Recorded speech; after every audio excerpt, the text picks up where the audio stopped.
GIT की smart class में आप सबका स्वागत है। और अकाउंटिंग इस क्लास में हम क्या देख रहे हैं? अकाउंटिंग टर्म देख रहे हैं। क्या देख रहे हैं? अकाउंटिंग टर्म, यानी अकाउंट के भीतर यूज होने वाले जो शब्द हैं उनके बारे में देख रहे हैं, है ना। जहां कल हम लाइबिलिटी तक पढ़े थे, लाइबिलिटी का मतलब क्या होता है बच्चों? दायित्व होता है। और एंटिटी का मतलब क्या होता है? अस्तित्व। जैसे अस्तित्व किसका था? ज्वेलर्स का दुकान हो गया, जो भी होगी, ठीक है। आज हमें पढ़ना है कैपिटल, जिसे हिंदी में बोलते हैं पूंजी। क्या बोला जाता है? पूंजी बोला जाता है, ठीक है। यहाँ पे हम लोग ये नहीं है जो अंडर ओवर रहता है परचेज लोकल है कि परचेज स्टेट है।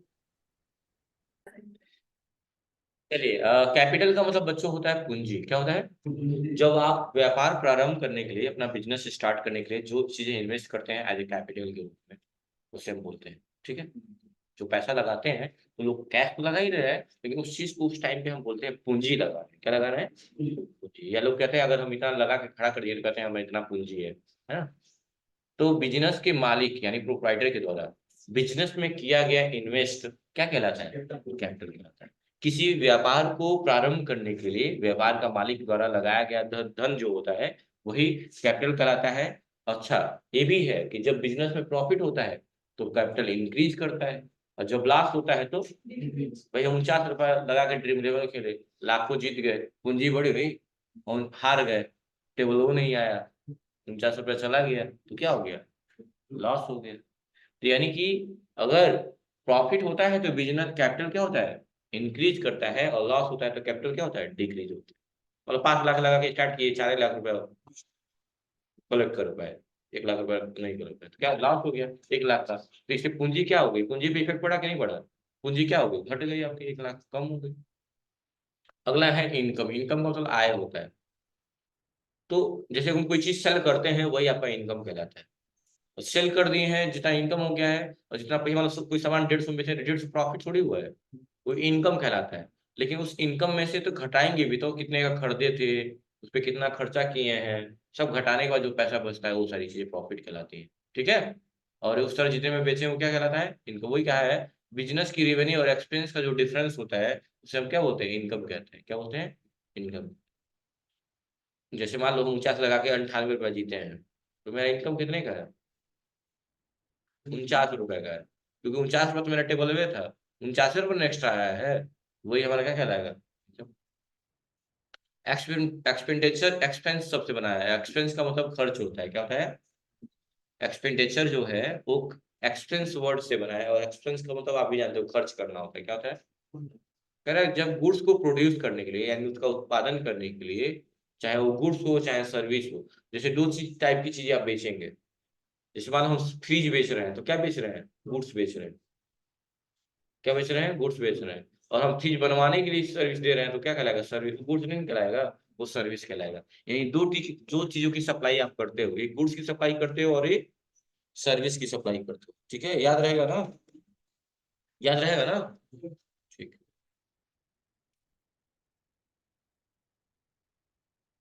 हम्म। कह रहा है गुड्स को प्रोड्यूस यानी उत्पादन करने के लिए गुड्स सेल सर्विस करने वाला खर्च एक्सपेंडिचर कराता है। कि सामान जब हम बना रहे हैं, मान लो ये मोबाइल बना रहे हैं, जिस पे जो भी पैसे हम खर्च कर रहे हैं वो क्या करता है? एक्सपेंडिचर करता है। और जैसे कि रॉ मटेरियल को खरीदने से में लगने वाला खर्च, या जो लोग बना रहे हैं उनको सैलरी देना पड़ेगा कि नहीं देना पड़ेगा? मजदूरी, सैलरी या ऑफिस एक्सपेंस, सैलरी, सब क्या कहलाएगी? एक्सपेंडिचर कहलाएगी, खर्च कहलाएगी। समझ में आ गई बात ना? भाई हम कोई सामान, जूता ही बनवा रहे हैं, जूता बनवाने के लिए लेजर खरीदेंगे, लेस कर देंगे, फिर जो वर्कर्स पे काम करे वो बनवाएंगे, उनको सैलरी देंगे, सब क्या है? एक्सपेंडिचर है, ठीक है। अगला है प्रॉफिट। प्रॉफिट क्या है? अभी जस्ट बताया है कि जो जो भी एक्सेस अमाउंट है, आपके रेवेन्यू का जो एक्सेस अमाउंट है वो क्या कहलाता है? प्रॉफिट कहलाता है। समझ रहे हो ना? क्या कहलाता है? प्रॉफिट कहलाता है। गेन क्या कहलाता है? गेन का मतलब बढ़ोतरी होता है, जाहिर सी बात है। याद रखिए, लॉस का मतलब कमी, और गेन का मतलब क्या होता है? बढ़ोतरी।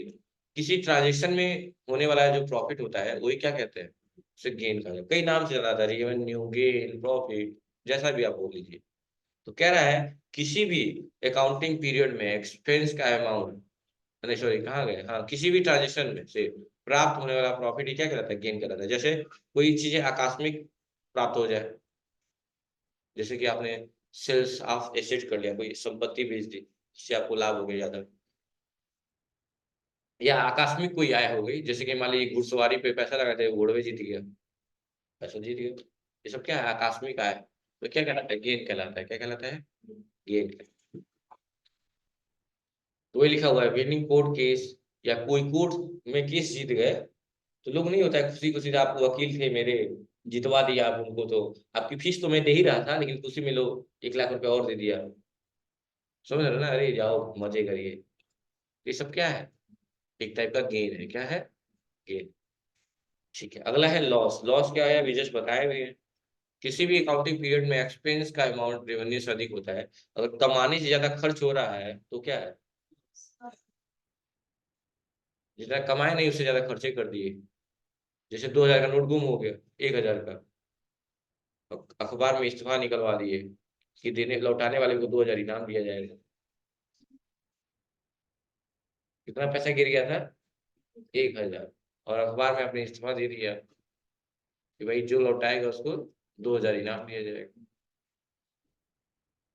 समझ गया ना, मतलब इनकम से ज्यादा एक्सपेंस हो गए, तो क्या कहलाएगा, लॉस कहलाएगा।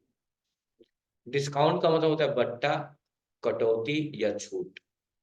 डिस्काउंट का मतलब 3 मतलब होता है, बट्टा, कटौती या छूट।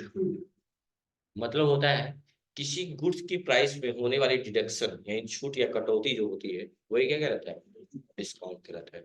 डिस्काउंट 2 प्रकार के होते हैं, कौन कौन से, एक ट्रेड डिस्काउंट होता है, एक कैश। एक तो आप मेरे डेली कस्टमर हैं, आप आते हैं तो मैं किसी भी चीज पे आप 5% 10% छोड़ देता हूँ, छोड़ता हूँ, तो ये क्या कहलाएगा, एक व्यवसाय बना दो, ट्रेड डिस्काउंट। और अगर वही हम कोई नॉर्मल कस्टमर है, उसको कैश के रूप में डिस्काउंट दिया जा रहा है, कैश डिस्काउंट है, क्या कहलाएगा, कैश डिस्काउंट है। आपको मैंने डिस्काउंट क्यों दिया, क्योंकि आप मेरे व्यापारी थे, आपका व्यवसाय है, मेरा व्यवसाय एक जैसा है। एक चीज नोटिस करिएगा, जो डॉक्टर हो मेडिसिन मेडिकल स्टोर से मेडिसिन लेते हैं, उनको अलग रेट पे देते हैं लोग, देखा है कभी, नोटिस किया। और आप लेंगे तो आपको डिस्काउंट देंगे कैश में, लेकिन उतना नहीं जितना वो लोग। हर दवाओं पे मार्जिन आती है, बहुत ज्यादा, बहुत ज्यादा मार्जिन है दवाओं पे। जिसका प्रिंट 179 है, वो मिलता है आपको 55 रुपए में, बेच रहे हैं 179 में, तो कुछ डॉक्टर ले लेगा, कुछ आप ले लेंगे। आजकल के डॉक्टर क्या कर रहे हैं, फीसियो महंगा ले रहा है, 500 700, और दवाइयों 2 या 3 दिन का 2500 3,000 का दवा लिख रहे हैं। सोचिए कितनी कमाई। यादें बता दीजिए, हाँ, जो आपका ऑक्सीजन 200 में बाई करते हैं वो 20 रुपए मिलता है। बताइए, सही बोल रहा है, सोच लीजिए कितना अंतर। हाँ, वही ना। हाँ, हाँ वही बात है। चलिए कोई बात नहीं है, तो वही दिया हुआ है। अब सुन लीजिए क्या कहा है, ट्रेड डिस्काउंट प्राय मैन्युफैक्चरर, होलसेलर, रिटेलर को दिया जाता है। ट्रेड डिस्काउंट सबको नहीं दिया जाता है। जैसे भाई हम मान लो आइसक्रीम बनाते हैं, तो हम होलसेलर को अलग रेट पे बेचेंगे, डीलर को अलग रेट पे, रिटेलर को अलग रेट पे। अब वही तुम आ जाओगे तो तुमको अलग रेट पे बेचेंगे, क्योंकि तुम हमारे कस्टमर थोड़ी हो। तुम आज भटक रहे थे इधर से, मन कर दिया आइसक्रीम खाने के लिए, आ गए एक डब्बा लेने, दे देंगे। हाँ थोड़ा सस्ता देंगे, लेकिन वो रेट नहीं देंगे जो आपने होलसेलर रिटेलर को देंगे। ठीक, my internet is not working. लिख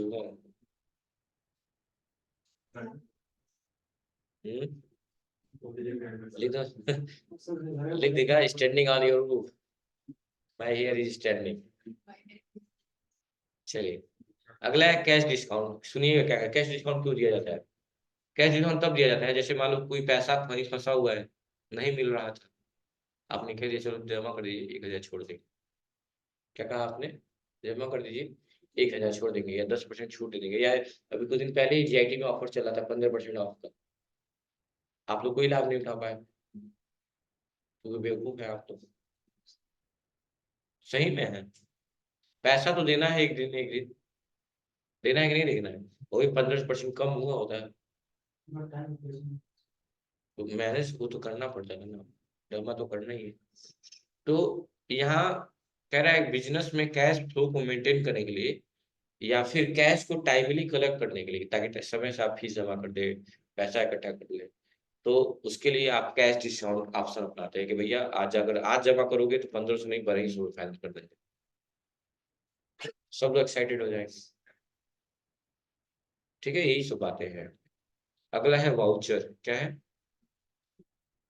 वाउचर? का मतलब क्या है, सुनिएगा ध्यान से। कह रहा है किसी भी ट्रांजेक्शन के सपोर्ट में किया जाने वाला डॉक्यूमेंट वाउचर करता है।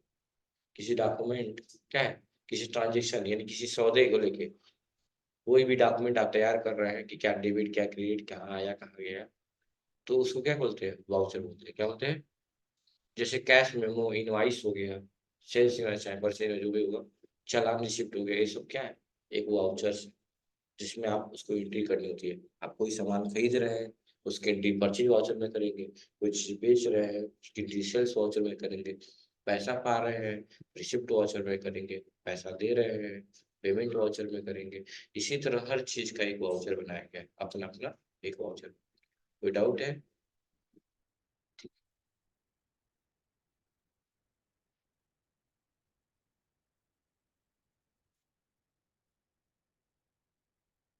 अगला है गुड्स।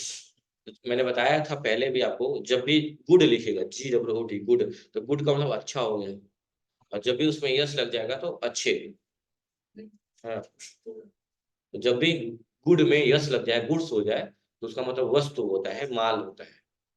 और वो होता क्या है, कोई भी व्यक्ति जिस चीज का व्यापार करता है वही चीजें उसके लिए क्या कहलाती है, गुड्स कहलाती है, माल कहलाती है। याद रखिएगा, दिमाग में रखिएगा। तो जब भी गुड्स वर्ड, अकाउंटिंग टर्म में कभी भी गुड वर्ड यूज नहीं होगा, गुड्स ही वर्ड यूज होगा ज्यादातर। ठीक है, कहा है व्यापारी जिस वस्तु का व्यापार करता है वह वस्तु उस बिजनेस के लिए क्या कहलाती है, गुड्स कहलाती है। दूसरे शब्दों में बिजनेस में, या ये बता दीजिए, आप कोई चीज कब खरीदेंगे, मतलब कोई चीज क्यों खरीदेंगे? अगर आप बिजनेसमैन हैं तो आप चीज क्यों खरीद रहे हैं? बस बेचने के उद्देश्य से ही खरीदते हैं। और कई लोग खरीदते हैं यूज करने के उद्देश्य से, तो कंज्यूमर। समझ में आ रही है बात ना? कहा है व्यापारी जिस वस्तु का व्यापार करता है वो वस्तु उस बिजनेस के लिए गुड्स कहलाता है। दूसरे शब्दों में बिजनेस में पुनः पुनः यानी फिर से बेचने के उद्देश्य से खरीदी गई वस्तु क्या कहलाती है, क्या कहलाती है? जैसे मान लो कोई कोई गेहूं का ही बिजनेस कर रहा है, आपने उसे गेहूं परचेज करा था, गेहूं आप कहीं करेगा तो कहीं ना कहीं तो बेचेगा ना, तो उसे क्या बोलेंगे, गुड्स बोलेंगे। क्या बोलेंगे? गुड्स। अगला है ड्राइंग। क्या है ड्राइंग? शब्द का मतलब क्या है बताइएगा कोई? हाँ, ड्राइंग शब्द का मतलब क्या है बताएंगे आप लोग? लिखिए, स्पेलिंग लिख लीजिए आप लोग, DRAING।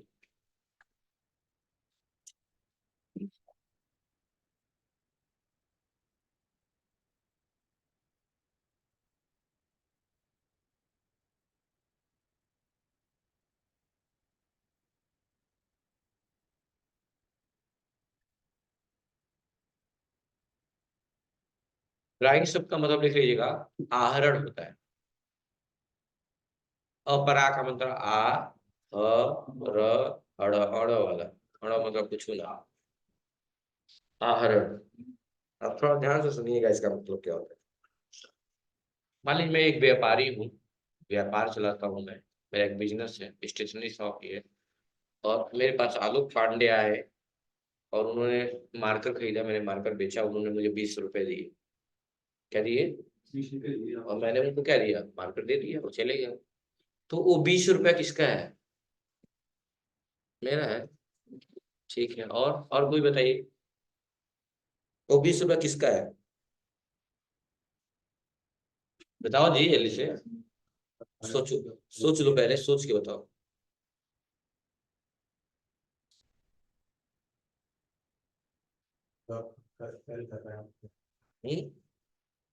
सेल कर रहा है मतलब वही ना, मेरा मेरा तो इसमें अंतर क्या है, आपका और जो सेल कर रहा है वही बदियत वही है। हम ही को मान के सो बता रहे हो तुम, हम ही तो भेजे हैं तुमको।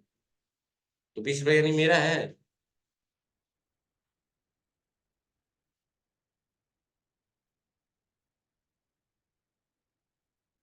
सही है भाई। नहीं पता। बाकी लोग बताए, आप ही को नहीं बताया, बाकी लोगों कुछ तो बोलो भाई।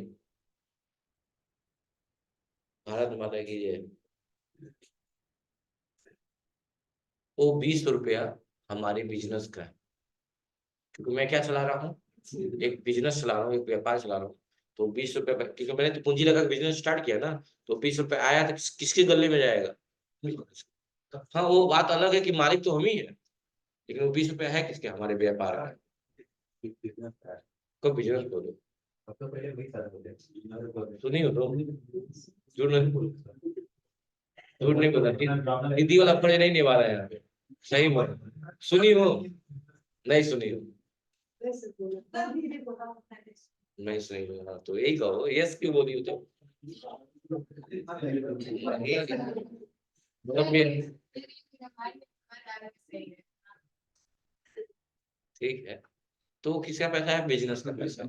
तो कहाँ जाना चाहिए? बिजनेस में ही जाना चाहिए वो पैसा, तभी तो हम पूंजी बढ़ा पाएंगे। अभी नहीं बीच बीच के खाते रहे, खाते व्यापार बढ़ेगा, कल दुकान बंद करना पड़ेगा।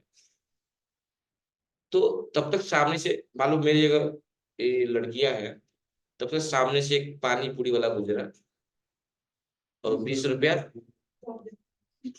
छाप दिए, खा लिए। तो वो 20 रुपया था बिजनेस का, और आपने क्या कर लिया? व्यक्तिगत रूप से खा नहीं लिया, व्यक्तिगत रूप से खर्च कर लिया। हो नहीं पा रहा है। किन लोगों का? वही जो ऑप्शन आपको लाया है, फिर से एसएसएन नंबर शो नहीं कर रहा। एसेशन नंबर शो कराने की क्या जरूरत है? कौन किस चीज का एसेशन नंबर नहीं शो करा है? तो उसी फॉर्म पर तो वही इनडायरेक्ट इनकम लिए हो गए ना, उस पर कंट्रोल इंटर मारो, सब सो जाए, जाओ।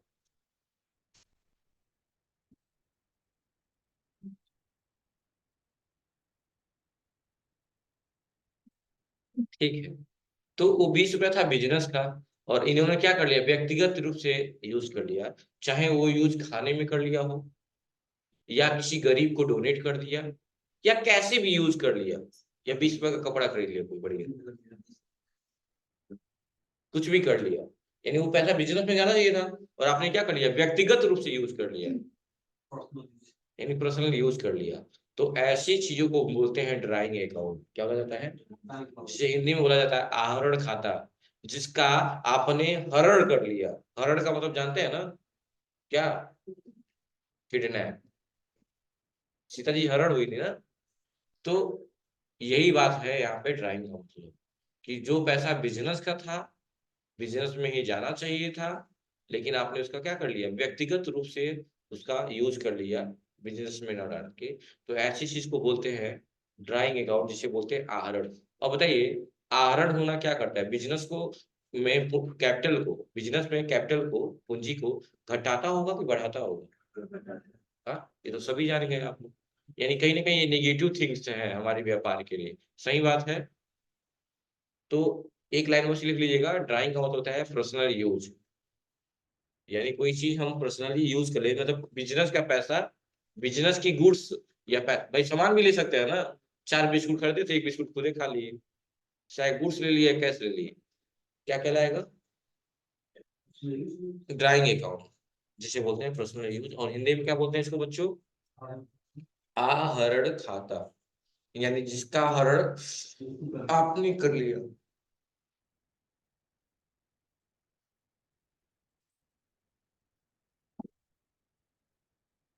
अब पढ़ के सुना दे आप लोग को, लीजिए। कहा है कि बिजनेस के मालिक के द्वारा किया जाने वाला निजी खर्च, बिजनेस के, क्योंकि मैं आपकी बात किया हूं तो आप ही ना मालिक थे, तभी ना पानी पूरी या कुछ किए हैं। तो कहा है बिजनेस के मालिक के द्वारा किया जाने वाला निजी खर्च क्या कहलाता है? और ड्राइंग के मालिक के, ड्राइंग मालिक के पूंजी को घटाता है। ड्राइंग क्या करता है? मालिक के पूंजी को, मैं अभी जस्ट पूछा भी हूँ आप लोग से, आप ही लोग यही बोले हैं कि ड्राइंग होना मतलब पूंजी को कहीं ना कहीं घटाना। यदि बिजनेस के मालिक के द्वारा अपने व्यापार से कोई गुड्स, या तो कोई सामान ले लीजिए, या मनी पर्सनल यूज के लिए निकाल लिया जाता है, तो उसे हम क्या बोलते हैं? अब बताइए कितने को ड्राइंग नहीं समझ में आया? तो यहाँ ड्राइंग आने का मतलब कला वाला ड्राइंग नहीं है, यहाँ पे यहाँ ड्राइंग का मतलब आहरण की बात हो रही है, ड्राइंग अकाउंट की बात हो रही है। बात क्लियर है? क्लियर है? और अगला है परचेज। क्या है? और परचेज को हिंदी में बोलते हैं क्रय। क्या बोलते हैं? और सेल्स को हिंदी में बोलते हैं विक्रय। क्रय और विक्रय लिखना चाहे तो लिख सकते हैं, नहीं तो टैलेंटेड है तो कोई बात नहीं है, क्योंकि ज्ञान तो बट लेगा, बस पढ़ नहीं रहा है। तो परचेज का मतलब क्या होता है? क्रय होता है, क्रय। और सेल्स का मतलब क्या होता है? विक्रय। अच्छा, आप कोई चीज परचेज क्यों करते हो? अगर आप एक व्यापारी हो तो आप कोई चीज परचेज क्यों करते हो? बेचने के उद्देश्य से, क्योंकि आप बिजनेस चला रहे हैं ना। नहीं तो आप सोचेंगे, कई लोग कहेंगे सर कहीं हम यूज नहीं कर सकते, यूज कर सकते हो, लेकिन आप बिजनेसमैन हो ना, कस्टमर थोड़ी हो क्योंकि आप यूज कर लोगे। तो वही बात यहाँ पे कहा है कि गुड्स को पुनः बिक्री के लिए खरीदने की जो प्रक्रिया होती है वही क्या कहलाती है? परचेज कहलाती है। क्या कहलाती है? कह रहे व्यापारी द्वारा खरीदे जाने वाला माल क्रय या परचेज कहलाता है। क्या कहलाता है? परचेज कहलाता है। और सेल्स क्या होता है? तो व्यापारी जिस माल से व्यापार करता है, भाई जिस चीज का हम व्यापार कर रहे हैं, बेच रहे हैं, उस बिक्री को क्या कहेंगे? सेल्स के क्या कहेंगे? सेल्स कहेंगे। और आज के लिए सिर्फ इतना है, ठीक है। 11 वर्ड आज एक्स्ट्रा हो गए ना, 12 वर्ड हो गए, याद कर लीजिए, ठीक है। कोई दिक्कत? Thank you. कल नोट्स मिल जाएगा आप लोगों को, छप रहा है वो, तो टाइम लग रहा है।